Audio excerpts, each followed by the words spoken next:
আসসালামু আলাইকুম। এটা হচ্ছে একটা বাইকের এয়ার ফিল্টার। তো এয়ার ফিল্টারের অবস্থা এত খারাপ হইছে যে আমি ভিডিওতে যদি দেখাই, কারণ আমি আগে বলে নিই যে এয়ার ফিল্টারের কাজ কি। এয়ার ফিল্টারটা মূলত আপনার বাইকের যে এয়ারের যে ফ্লোটা আছে এটা সঠিকভাবে বাইক থেকে আপনার নির্গত হয় এবং এটার মাধ্যমে কিন্তু বাতাসটা ইঞ্জিনের ভিতরে ঢুকে। তো কোনো কারণে যদি এয়ার ফিল্টারের মুখ কিংবা এয়ার ফিল্টারটা জ্যাম থাকে সেক্ষেত্রে কিন্তু গাড়িটা ভারবার মনে হবে এবং তেল খাবে প্রচুর পরিমাণে, হ্যাঁ। তো এয়ার ফিল্টার কিন্তু আপনার একটা এয়ার ফিল্টার দিয়ে 8 থেকে 10 হাজার কিলোমিটার রান করা যায়। তবে সেক্ষেত্রে অবশ্যই আপনার এয়ার ফিল্টারটা ভালো থাকতে হবে। তো এইভাবে যদি এয়ার ফিল্টার চেঞ্জ করেন বা এয়ার ফিল্টারের অবস্থা যদি এরকম থাকে আপনি কিন্তু প্রপার মাইলেজ কখনোই পাবেন না। কারণ এই ধরনের এয়ার ফিল্টার দিয়ে আপনি 20 থেকে 25 কিলোমিটার মাইলেজ আশা করতে পারেন, এর চেয়ে বেশি আপনি পাবেন না।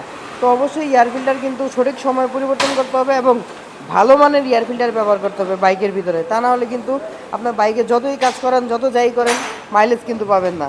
দেখেন মাইলেজ ড্রপ করার কারণে ড্রপ কিন্তু এই একটা রিজন হইতে পারে আপনার বাইকের জন্য। ধন্যবাদ।